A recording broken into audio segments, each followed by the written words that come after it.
성령님 좋은 아침입니다. 이 시간 성령님을 초청합니다.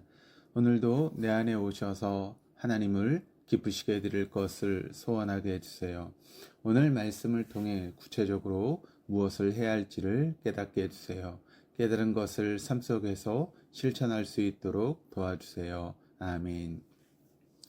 오늘 함께 나누실 하나님 말씀은 창세기 36장 1절에서 19절까지 말씀입니다. 제36장.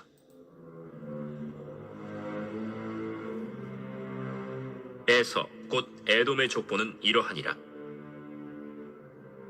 에서가 가나안 여인 중 헷 족속 엘론의 딸 아다와 히위 족속 시브온의 딸인 아나의 딸 오홀리바마를 자기 아내로 맞이하고 또 이스마엘의 딸 느바요스의 누이 바스맛을 맞이하였더니 아다는 엘리바스를 에서에게 낳았고 바스맛은 르우엘을 낳았고 오홀리바마는 여우스와 얄람과 고라를 낳았으니 이들은 에서의 아들들이요 가나안 땅에서 그에게 태어난 자들이더라. 에서가 자기 아내들과 자기 자녀들과 자기 집의 모든 사람과 자기의 가축과 자기의 모든 짐승과 자기가 가나안 땅에서 모은 모든 재물을 이끌고 그의 동생 야곱을 떠나 다른 곳으로 갔으니 두 사람의 소유가 풍부하여 함께 거주할 수 없음이로라. 그들이 거주하는 땅이 그들의 가축으로 말미암아 그들을 용납할 수 없었더라. 이에 에서 곧 에돔이 세일산에 거주하니라. 세일산에 있는 에돔 족속의 조상 에서의 족보는 이러하고 그 자손의 이름은 이러하니라. 에서의 아내 아다의 아들은 엘리바스요 에서의 아내 바스맛의 아들은 르우엘이며 엘리바스의 아들들은 대만과 오말과 스보와 가담과 그나스요 에서의 아들 엘리바스의 첩 딥나는 아말렉을 엘리바스에게 낳았으니 이들은 에서의 아내 아다의 자손이며 르우엘의 아들들은 나핫과 세라와 삼마와 미사니 이들은 에서의 아내 바스맛의 자손이며 시브온의 손녀 아나의 딸 에서의 아내 오홀리바마의 아들들은 이러하니 그가 여우스와 얄람과 고라를 에서에게 낳았더라. 에서 자손 중 족장은 이러하니라.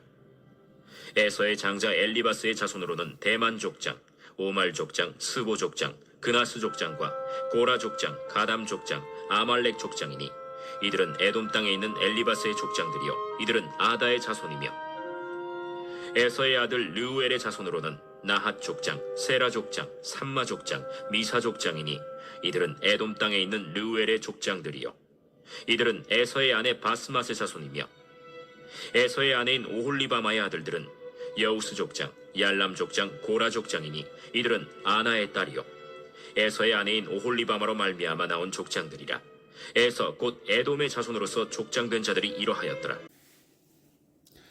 35장에서 이삭의 죽음을 맞이한 이후 36장에서는 에서의 족보가 등장합니다. 그리고 37장에서는 야곱의 족보로 이어집니다. 1절입니다. 에서 곧 에돔의 족보는 이러하니라. 1절부터 8절까지는 에서의 세 아내와 다섯 아들을 밝히고 그들이 에돔으로 이주한 과정을 그립니다. 그런데 에서를 에돔이라고 칭합니다. 앞장에서 야곱이 이스라엘이 되었듯이 에서는 에돔이 되었습니다. 에서는 붉다 또는 털이 많다라고 하는 그런 뜻인데 에돔 역시 붉은이라고 하는 의미입니다. 에돔은 현재 요르단 남부 지역에 해당되는 유네스코 세계유산으로 유명한 페트라가 있습니다. 페트라는 반석이라고 하는 그런 뜻으로 사암으로 이루어져 붉은색을 발하는 바위산에 건설된 고대 도시입니다. 본문은 에돔의 족보는 이러하니라 라고 말씀합니다. 창세기는 10개의 톨레도트 즉 10개의 족보로 구성되는데 그중 에돔 족보는 특별히 1절과 9절에 나오는 에서의 톨레도트 2개로 구성이 됩니다. 그리고 바로 다음 장에서 창세기 끝까지 이어지는 마지막 족보인 야곱의 톨레도트 족보가 나타납니다. 그러면 하나님께서 왜 두 족보를 비교하고 있는지를 생각해 봐야 할 것입니다.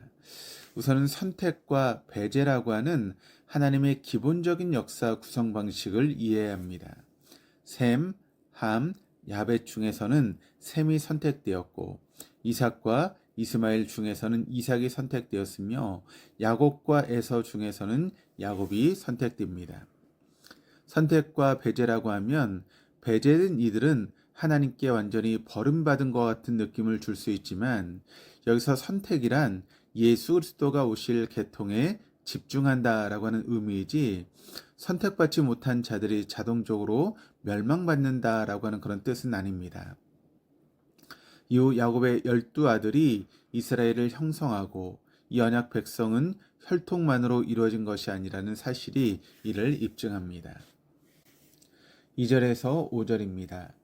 에서가 가나안 여인 중 헷족 속 엘론의 딸 아다와 히위족 속 시본의 딸인 아나의 딸 오홀리바마를 자기 아내로 맞이하고 또 이스마엘의 딸 르바요스의 누이 바스맛을 맞이하였더니 아다는 엘리바스를 에서에게 낳았고 바스맛은 루엘을 낳았고 오홀리바마는 여우스와 ял랑과 고라를 낳았으니 이들은 에서의 아들들이요 가나안 땅에서 그에게 태어난 자들이더라.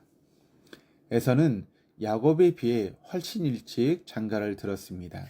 창세기 26장 35절에는 그들이 야곱과 리브가의 마음에 근심이 되었다라고 기록하며 창세기 27장 46절에는 내가 햇사람의 딸들로 말미암아 내 삶이 싫어졌거늘이라고 말합니다. 얼마나 큰 고부 갈등이 있었을지 쉽게 상상할 수 있습니다. 갈등이 발생하는 주된 이유는 무엇입니까? 상대방의 입장은 묻지도 고려하지도 않은 채 마음대로 해놓고서는 상대방을 위해서 한 일이라고 그것을 원하지 않느냐고 큰소리치기 때문입니다. 하나님께도 마찬가지입니다. 하나님이 무엇을 기뻐하실지 생각하지도 않고 기도하지도 않고 자기 뜻대로 해버리고서는 하나님의 뜻을 위해서 했다라고 하나님이 좋아하시지 않느냐고 우기는 일은 없습니까? 그렇게 하는 것은 하나님을 존중하는 것이 아니라 하나님께 내 뜻을 강요하는 일에 불과합니다. 6절에서 8절입니다. 에서가 자기 아내들과 자기 자녀들과 자기 집의 모든 사람과 자기의 가축과 자기의 모든 짐승과 자기가 가나안 땅에서 모은 모든 재물을 이끌고 그의 동생 야곱을 떠나 다른 곳으로 갔으니 두 사람의 소유가 풍부하여 함께 거주할 수 없음이러라. 그들이 거주하는 땅이 그들의 가축으로 말미암아 그들을 용납할 수 없었더라. 이에 에서 곧 에돔이 세일산에 거주하니라. 에서는 가나안에서 낳고 가나안에서 자랐으며 가나안인 아내를 구하여 가나안에서 자녀들을 낳았습니다. 야곱이 가나안 땅을 떠나 기약이 없는 삶을 살아갈 때 에서님이 가나안 땅에 정착하였고 야곱만 제거한다면 약속의 땅을 누릴 적자가 될 것처럼 보입니다. 하지만 결국 그는 가나안 안에서 모은 모든 소유를 가지고 야곱을 떠나 다른 곳으로 이동하게 됩니다. 창세기 32장 3절을 보면 이미 에서는 세일 땅 에돔들에 있었다라고 말하고 32장 16절에서는 에서가 세일로 돌아갔다라고 합니다. 따라서 에서는 에돔에서 어느 정도 정착을 했었고 야곱이 돌아왔을 때부터 함께 아버지 곁에서 머물렀던 것으로 보입니다. 하지만 이제 아버지가 돌아가시고 나자 에서는 야곱을 떠나갑니다. 특히 본문은 에서가 자신의 힘으로 자기가 쌓은 모든 것을 하나도 남김없이 가지고 떠났다라고 하는 점을 강조합니다. 에서는 자신의 능력으로 일가를 이루었고 이제는 하나님의 약속과는 상관없는 삶을 살기로 한 것으로 보입니다. 그래서 가나안 땅의 모든 것을 정리하고 이제 야곱에게 선심을 베풀고 있습니다. 롯이 그러했듯이 경제적인 이득을 위해서 하나님의 약속을 버리고 롯과 마찬가지로 동으로 이동하는 것일 수도 있겠지만 언약의 장본인인 야곱이 가나안 땅에 거하는 것이 옳다고 생각하며 옮겨 쓸 가능성도 배제할 수는 없습니다. 우리는 다 할 수 없는 이유로 야곱은 밧단 아람에서 얻은 모든 것을 가지고 가나안 땅에 들어왔고 에서는 자연스럽게 가나안 땅에서 얻은 모든 것을 가지고 이방의 땅으로 이주하게 됩니다. 과연 이러한 일이 평화롭게 이루어지리라고 누가 상상할 수 있었겠습니까? 만약 야곱이 바단 아람에서 고생할 때 에서가 너를 용서하고 가나안 땅을 양보하게 될 것이다라고 말했다면 가당키나 한 일이라고 코웃음을 쳤을 것입니다. 또 에서에게 내가 결국 이삭을 용서하고 가나안 땅을 포기하게 될 것이라고 말했다면 내 눈에 흙이 들어가기 전까지는 안 된다라고 했을 것입니다. 예전에 도저히 상상할 수 없었던 일이 벌어지고 있는 것입니다. 마찬가지로 우리가 지금 누리고 있는 모든 것을 한번 생각해 보시기 원합니다. 우리가 이른 지금 이곳을 가만히 떠올려 보십시오. 우리가 과연 이것을 내 소유이며 내가 계획했고 바라고 있었다라고 말할 수 있는 것이 무엇입니까? 에서는 야곱이 도망간 후에 그를 언젠가 죽여 이삭의 축복을 가로채려고 군사력을 키웠지만 결국 그 땅에서 물러나고 맙니다. 또 야곱은 반대로 약속과 전혀 상관없는 땅에 살다가 우여곡절 끝에 할아버지와 아버지의 땅으로 돌아오게 됩니다. 우리는 모두 이러한 삶의 엇갈림을 경험합니다. 내가 누리는 모든 것이 주님께로 왔으며 주님께서 붙들어 주시는 것이라는 사실을 안다면 삶을 대하는 우리의 태도는 달라질 것입니다. 세속적인 성공을 위해 치달았던 두 형제의 엇갈림은 하나님의 신비하고도 오묘한 일하심을 일깨워주고 있습니다. 9절에서 14절입니다. 세일산에 있는 에돔 족속의 조상 에서의 족보는 이러하고 그 자손의 이름은 이러하니라.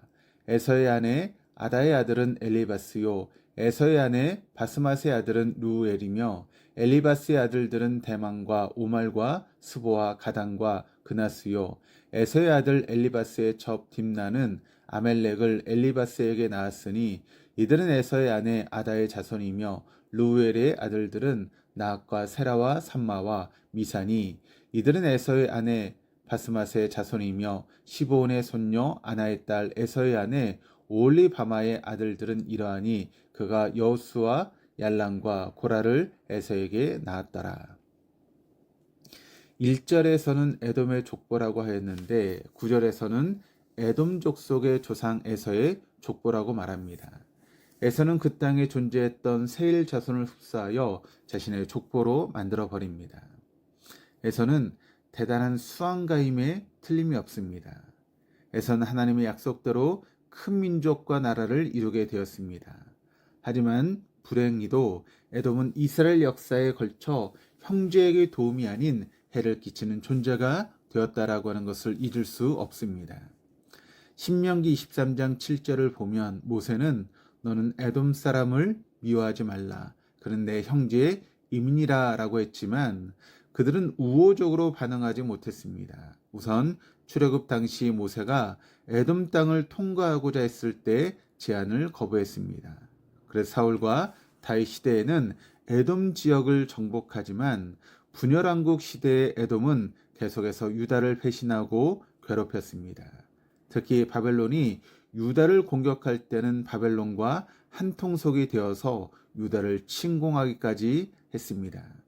따라서 오바다는 이 에돔이 하나님의 심판을 받게 될 것을 분명히 선포합니다. 그리고 에돔 사람인 헤롯 대왕은 예수를 죽이려고 하기까지 합니다.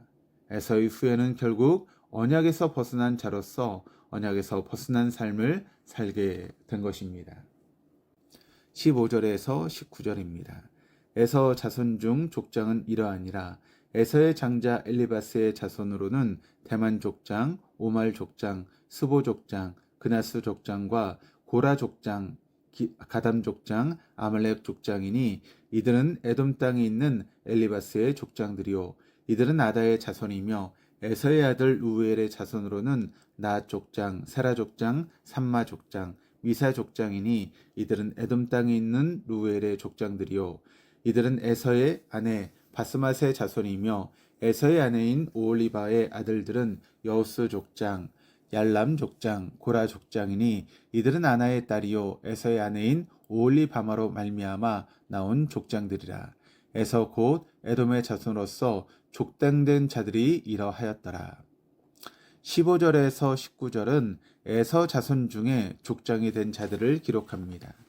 9절에서 14절의 목록과 큰 차이가 없지만 엘리바스의 자손에서 고라 족장이 추가되었음을 볼 수 있습니다. 에서 자손 중에 족장들이 많이 배출된 것을 볼 때 하나님 약속대로 에서는 큰 민족을 이루었습니다. 하지만 여기에서 흥미로운 점이 있습니다. 언약에서 완전히 제외된 것처럼 보이는 에돔 자손 중에서도 그나스 족장이 있다라고 하는 점입니다. 민수기 32장 12절을 보면 그나스 사람 여분네 아들 갈렙이 여호와를 온전히 따랐다라고 합니다.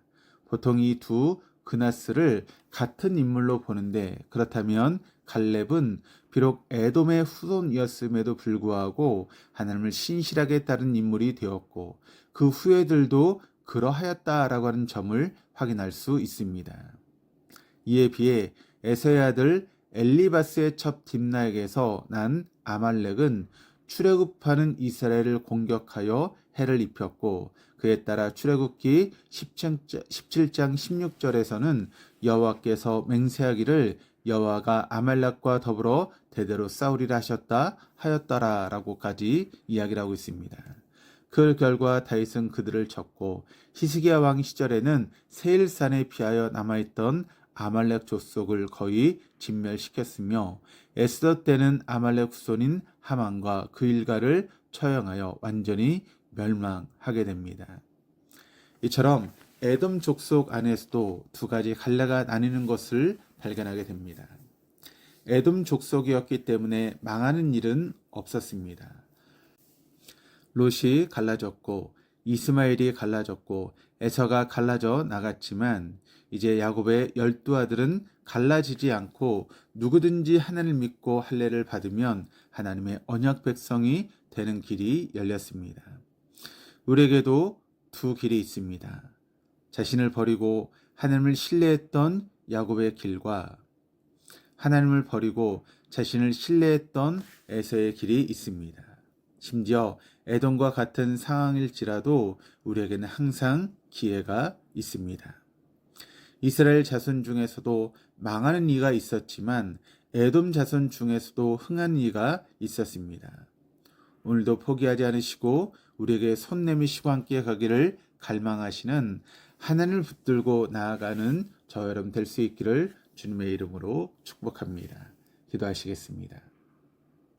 하나님 아버지, 내 소유라고 생각한 모든 것이 사실은 내게 속하지 않았음을 봅니다. 지금 여기까지 인도해 주신 하나님께 항상 감사하고 교만하지 않게 하시옵소서.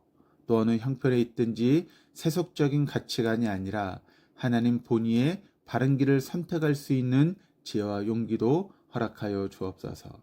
감사드리며 예수 그리스도 이름으로 기도드립니다. 아멘.